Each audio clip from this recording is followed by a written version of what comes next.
I'm kind of excited because I can really see a dragon up that tree, and I think the face of the dragon might be around about 3 meters from the ground level, so the onlookers will be looking up at the dragon and he'll be staring down at the onlookers. It's as if the dragon is really curious about who's looking up at him, so there's like a two-way connection there.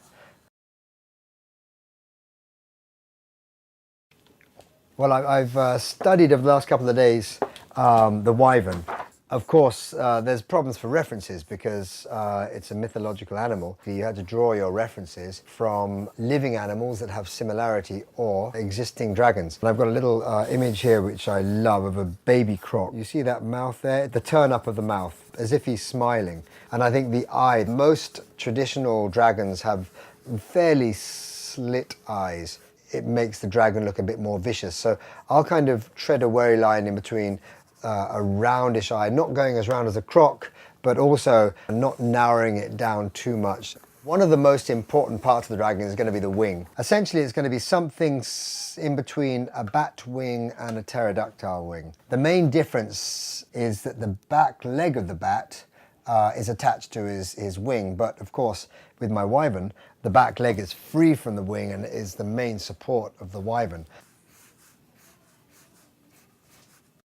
This is the miniature, and its height is about 120 centimeters, which, when the final sculpture is made, will rise to about 5 meters. One of the purposes of making the maquette is to allow me to experiment with how I'm going to break down the sculpture into smaller pieces. Each of the components either locks or bolts onto the main armature, which then bolts onto the structure inside the tree. Starting with the tail, there is a concealed pin which, when taken out, would allow the tail to disengage from the main body to sit down on its platform. The platform would be individually made to accommodate the piece, and then the locking pin would slide down there. The wing will lift off the main body and then be placed into its platform. The dragon lifts up and then sits down onto its platform. The upper tree, approximately 1.5 tons, and then the last piece onto its platform.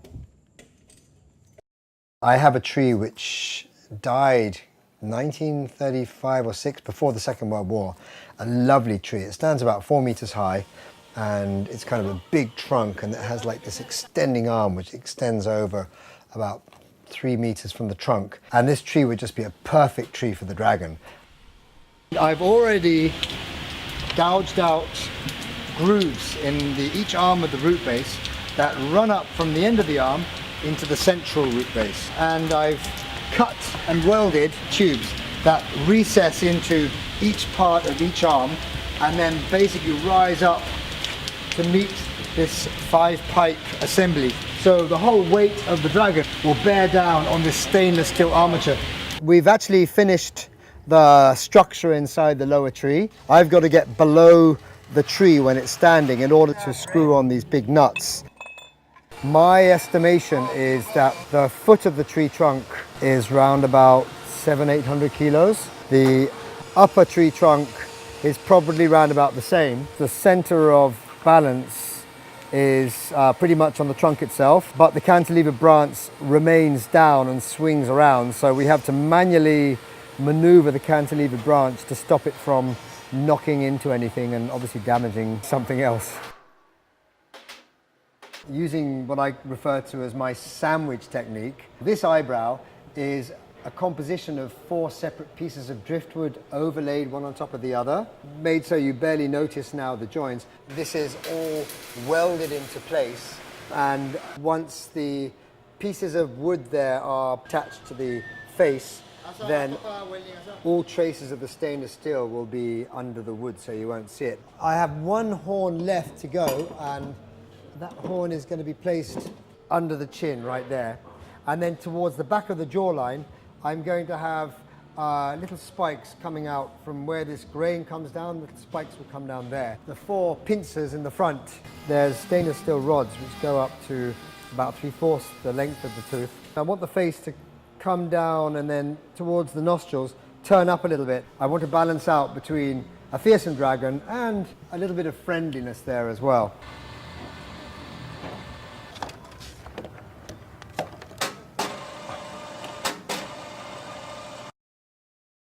What I've done is increased the length of this wing member here by 60 centimeters and then build a stainless steel support onto that 1-inch rod, which will hold the additional driftwood. Structurally, it's the same, but aesthetically, for me, it's a huge difference. I'm much happier with the proportions of the wing. Kilang sa tikas.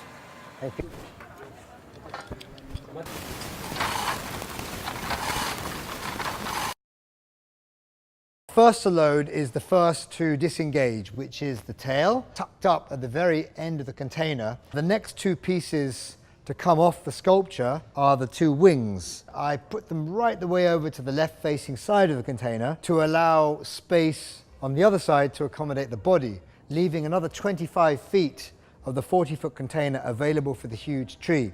The first in is the upper part of the tree, and then the final piece to be loaded, which is the first to be unloaded, is the root base. The weight is roughly distributed from front to back and side to side. I feel confident that on the road and also on the hoist, that container is going to remain pretty stable.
So here endeth 1 year of my life, all the struggles and the mental anguish and the planning.